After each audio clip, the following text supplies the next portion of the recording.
Here we go with the read and play for example 1-4 on the Q&A game. Now, I've got two motives, one measure motives. This is the first one, this is the second one. They're labeled over here and here. The motives are copied straight out of the 20 one measure motives that preceded this particular example. However, the answers are improvised and they had to be written out for the purposes of illustrating the Q&A game, but this is where you get to exercise your ingenuity and imagine an answer. Now, it also says that in the Q&A game you repeat each motive 4 times and get 4 answers. This is what forces the answerer to think ahead, to develop their rhythmic imagination, organize their rhythms before they even play them, and improve their rhythmic vocabulary, and of course ultimately boost their rhythmic IQ to the level demanded by the songwriting game, the ultimate game.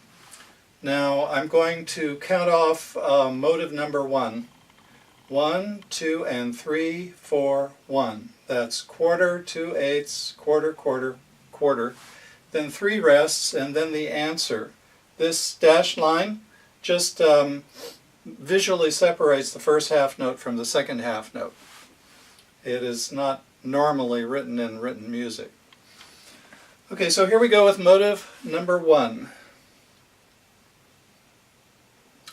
1, 2, 3, 4. 1, 2, and 3, 4. 1, 2, 3, 4.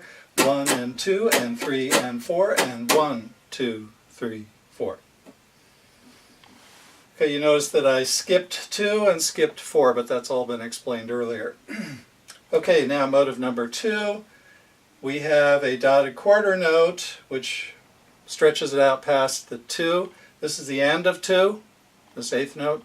Then we have 4 8th notes, 3 and 4 and 1. So the count is 1, 2, and 3, and 4, and 1, 2, 3, 4. The answer is the same as the question.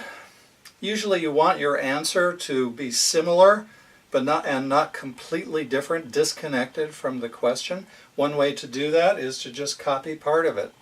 And so that's what I did here. I copied the first half note, the dotted quarter note plus the 8th note adds up to a half note. And then the second half note I substituted this particular rhythm, which has by now become familiar, the 8th note, quarter note, 8th note, and then the quarter note at the beginning of the next measure. I always throw in that quarter note at the beginning of the next measure, not to turn this into a 2-measure motive, but just to show the end of the 1-measure motive. This helps the answerer organize their thoughts. Okay, so now I'm going to play motive number 2 and the answer to motive number 2. 1, 2, 3, 4. 1, 2, and 3, and 4, and 1, 2, 3, 4. 1, 2, and 3, and 4, and 1, 2, 3, 4. Well, that's the end of example 1-4, but some of you may have noticed a footnote at the bottom of the page concerning pickup beats. I wasn't able to go on at length about it in this particular part of the book, but it's a subject that really needs to be brought out and placed in the foreground. I'm going to do that in the next part of this video. So a little unscheduled diversion into pickup notes is coming up next.